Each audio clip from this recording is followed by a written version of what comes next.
নমস্কার, আমি সুকৃতি মালবাজারের খুব সুন্দর একটা টি গার্ডেন থেকে বলছি। আর আমার ডুয়ার্স ফ্যামিলিতে তোমাদের সবাইকে জানাই স্বাগত। তো আমার দিনটা না শুরু হয় সেই রান্নাঘর থেকেই, আর আমি ভিডিওটাও স্টার্ট করি সেই রান্নাঘর থেকেই। প্রতিটা ভিডিওতেই দেখতে পাবে যে রান্নাঘর থেকে আমি শুরু করছি, যেহেতু মেয়ের স্কুলটা সকালবেলা, তাই ভিডিও শুরু আর দিনটাও শুরু সেই রান্নাঘর থেকেই হয়। তার আগে আমি একটু কাজ করে নিয়েছি, সকালের ঘর ঝাড় দেওয়া, উঠান ঝাড় দেওয়া, দরজায় জল ছিটানো সব করে নিয়ে চলে এসেছি রান্না করে। আর এখানে ওর টিফিনটা বানিয়ে নিচ্ছি, একদম সিম্পল সাধারণভাবে একটা টিফিন বানাবো। এত সকালবেলা না ঝুট ঝামেলা করতে ভালো লাগে না, তাই একদম সাধারণভাবেই টিফিনটা বানাচ্ছি। তো বানিয়ে দিব হচ্ছে প্যানকেক, যেটা ও খেতে ভীষণ ভালোবাসে, তাই আমি প্রায়ই এটাই বানিয়ে দিই।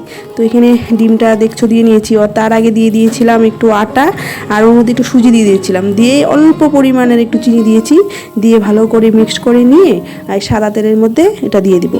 আর সাদা তেল না দিয়ে না বাটার দিলেও ভালো হয়, তো বাটারটা আমার কাছে ছিল না, সেই জন্য আর বাটারটা দিতে পারিনি। তো এইভাবে দিলে না ও খেতেও ভালোবাসে। আর তাছাড়া মানে ও স্কুলে গিয়ে যে খায় না, তখন মানে রুটি টুটি এসব দিয়ে দিলে পরে হাতটা নোংরা হয়, আর এটা দিয়ে দিলে কোনো ভেজাল নেই আর কি, একদম সোজা খেয়ে নিতে পারে।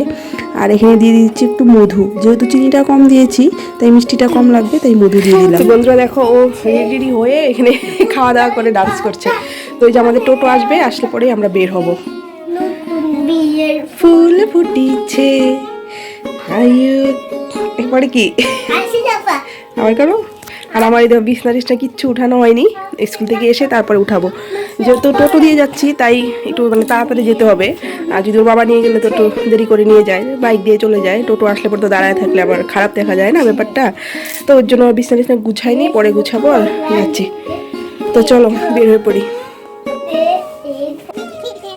তো দেখো টোটো এখনো আসেনি, তাই বাইরে দাঁড়িয়েছিলাম, আর ঘরের তালা টালা সব মেরে নিয়েছি, মেরেই বাইরে দাঁড়িয়ে আছি যে টোটো আসলে পরেই চলে যাব, কারণ দাঁড়িয়ে থাকবে না। আর এদিকে ফুলের গাছ টাছগুলো না একটু দেখছিলাম, আগের দিন বৃষ্টি বৃষ্টি হয়েছিল তাই দেখছিলাম। আর বাইরে দেখো পাহাড়টা এখনো মানে দেখা যাচ্ছে না, হালকা দেখা যাচ্ছে। তো চলো, তো দেখো আমি চলে এসেছি, আর ড্রেস টেস খুললাম না, আর এদিকে বিছানা টিছানা যা ছিল উঠিয়ে নিয়েছি, জানো তো। তো এসেই আগে বিছানাটা উঠালাম, জানালাও খুলিনি, এরকমই রেখে দিয়েছিলাম। ওর জন্য ঘরটা ভাবছি অন্ধকার অন্ধকার কেন, তো জানালা কিচ্ছু নেই। এখন গিয়ে রান্না করব। আর ওর বাবা আসতেছে, তো ফোন করলাম, বললো গাড়িতে আছে, তো আসছে। আর জানো তো মেয়েটার না, দাঁড়াও দরজাটা খুলে নেই তারপর।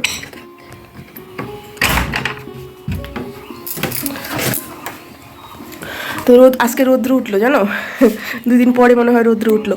তো মেয়েটার মনটা খুব খারাপ, পাপা নেই করছে। হ্যাঁ, অ্যাকচুয়ালি তো পাপার সঙ্গে যায়, তো আমি আজকে নিয়ে গেলাম। একদিকে খুশি যে আমি নিয়ে যাচ্ছি, আবার বলছিল মা তুমি থাকো, আমরা পরে যাওয়ার সময় একসঙ্গে চলে যাব। তো থাকলে হবে না, একটু রান্নাবান্না করতে হবে, যেহেতু কিছু করে রেখে যায়নি। তো ওর বাবা আসার সময় যদি সময় পায় তাহলে একদম নিয়ে আসবে, আর যদি আগে চলে আসে তাহলে এসে আবার বাইক নিয়ে যাবে আর কি আনতে। তো ওর জন্য ওর মনটাও খারাপ ছিল। তো যা যখন যাচ্ছে ম্যাম ওকে গুড মর্নিং বললো, দেখলাম কিছুই বললো না, একদম মনমরা হয়ে যাচ্ছে। তো রেখে দিয়ে আসলাম। তো এখন রান্নাবান্না করবো, আর স্নান টান যখন করবো তখনই একবার ড্রেসটা খুলে নেবো, এখন আর খুলবো না ভাবলাম। এখন আবার নাইটি পরবো, আবার এটা করবো, এই যে বললাম যে এখন আর করবো না, একবার যখন স্নান টান করে তারপরে করে নেবো। তো চলো এখন কি একটু রান্না ভাত টাত বসাই। আমিও কিছু খাইনি, তখন ও একটু রুটি দিয়েছিলাম, এখান থেকে অল্প একটু রুটি খেয়েছি, আর কিছু খাওয়া হয়নি। আর এদিকে দেখো, তোমাদেরকে বলেছিলাম না যে আমার শরীরটা ভালো না, এর জন্য ডাক্তার দেখিয়েছিলাম। তো ডাক্তার দেখিয়ে যে ওষুধগুলো দিয়েছিল ওগুলাই খাচ্ছি। আর এদিকে দেখো একটা পাখিটা মানে কোন ফাঁক দিয়ে যেন ভিতরে ঢুকে গিয়েছে, এখন আর বেরোতে পারছে না। তো এদিক সেদিক উড়াউড়ি করছে। আমি কাপড়গুলো গুছাচ্ছিলাম, তো এরকম মানে ক্যাচমেচের আওয়াজ শোনা যাচ্ছিলো, আর পুরো ঝাপটার ছিল না সেটার আওয়াজ শোনা যাচ্ছিলো। তাই বের হয়ে দেখলাম যে বেচারা এখানে আটকে গেছে। তুই পাখিটা যে কোন দিক দিয়ে ঢুকলো, এখন আর বের হতে পারছে না বেচারা। এই যে হ্যাঁ, বেরিয়ে গেল। তো ওই দিক দিয়ে বের হয়ে চলে গেল। তো যাই হোক, তো চলো যাই আবার ঘরে গিয়ে আমার কাজগুলো করি। তো ওইদিকে আবার চলে এসেছি ঘরে, এসে যা কাপড় টুপড় কয়েকটা না এভাবেই পড়েছিল, তাড়াহুড়ায় তো চলে গেলাম তখন, তো এভাবেই পড়েছিল। তো এগুলোকে একটু গুছিয়ে নিব। আর জানো তো আমি না আগে মানে ক্যামেরার সামনে কথা বলতে এত ভয় পেতাম কি বলবো, আর পুরো হাত পা কাঁপতো। আর ক্যামেরার সামনে আসলে পরেই না যা কিছু ভেবে আসতাম সব কিছু ভুলে যেতাম, ভাবতাম কি বলবো কি না বলবো, মানে একটা পুরো টেনশন, বুকের ভিতরটা ধারাক করতো।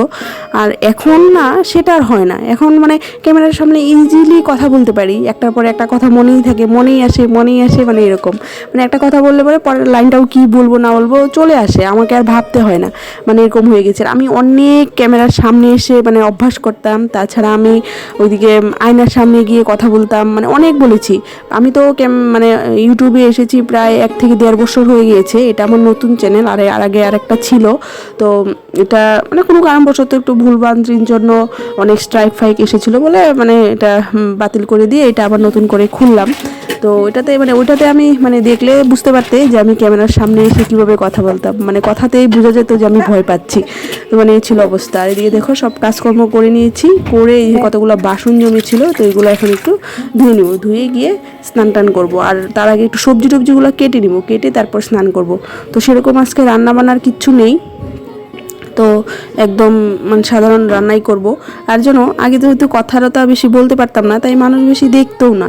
আর এখন যেহেতু কথা বলাটা আমার মনে হয় আর কি যে ভালো হয়েছে, সেই জন্য মনে হয় 1-2টা ভিডিও ভালোই দেখছে, তো ভালো লাগে আর কি এরকম দেখলে পরে। তো সেরকম মানে আমি বলেছি যে ভাইরাল হয়েছে, তো ভাইরালটা বলবো না, তবে হ্যাঁ দেখেছে। আমার মনে হয় যে আস্তে আস্তে হয়তো আরেকটু ভালো করতে হবে, তারপরে হবে।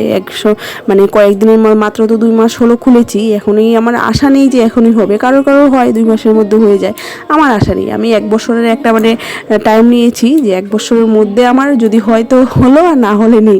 তবে মানুষ দেখছে 1-2টা ভিডিও 800-500 এরকম চলে গিয়েছে, আরও হয়তো যাবে। তো দেখো এদিকে আমি ঢেঁকি শাকটা বেছে নিয়েছি, আর এদিকে একটু কচু ছিল, ওইটার বাটা বানাবো। আর ওর বাবা চলে এসেছে বাড়িতে, এসে মেয়েকে স্কুল থেকে এনে, আর যখন মেয়েকে স্কুল থেকে নিয়ে আসছিল তখন কতগুলা সবজি ফল এগুলো নিয়ে এসেছে। তো এদিকে আর সবজি টবজি ছিল না, যেহেতু আগে রবিবারে বাজার করা হয়নি, ওর বাবা চলে গেল বাড়িতে। তো এদিকে আমি সবজি টবজিটা গুছিয়ে নিয়ে চলে যাব রান্নাঘরে রান্না করার জন্য।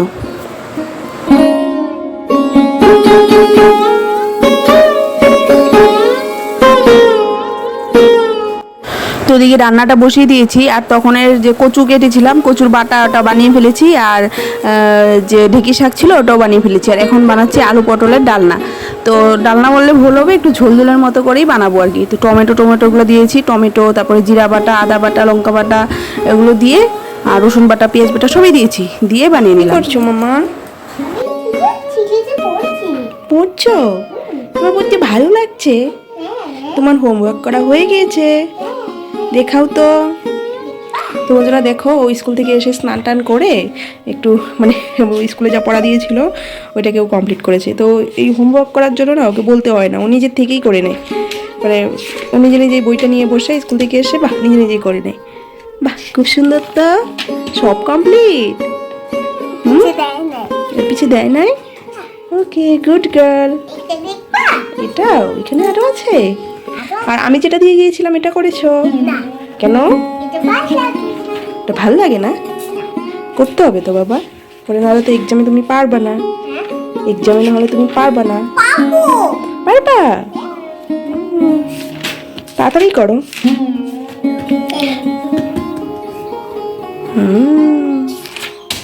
সব করে ফেলেছো? ওরে বাবা, এতগুলো দিয়েছে? ওরে বাপরে, ওইগুলো লিখে ফেলেছো? ওরে বাবা, দেখি দেখি দেখি দেখি, কিন্তু লেখাগুলো সুন্দর হয়নি। তো বন্ধুরা ভিডিওটা এখানে শেষ করছি, দেখা হবে আরেকটি নতুন ভিডিওতে। তো সবাই ভালো থাকবে, সুস্থ থাকবে। আর যদি আমার ভিডিওটা ভালো লাগে তো লাইক করবে, কমেন্ট করবে, আর পাশে থাকার জন্য সাবস্ক্রাইবও করে দিতে পারো, শেয়ারও করে দিতে পারো। তো সবাইকে অনেক অনেক ধন্যবাদ এতটুকু পর্যন্ত ভিডিও দেখার জন্য। সবাই ভালো থাকবে।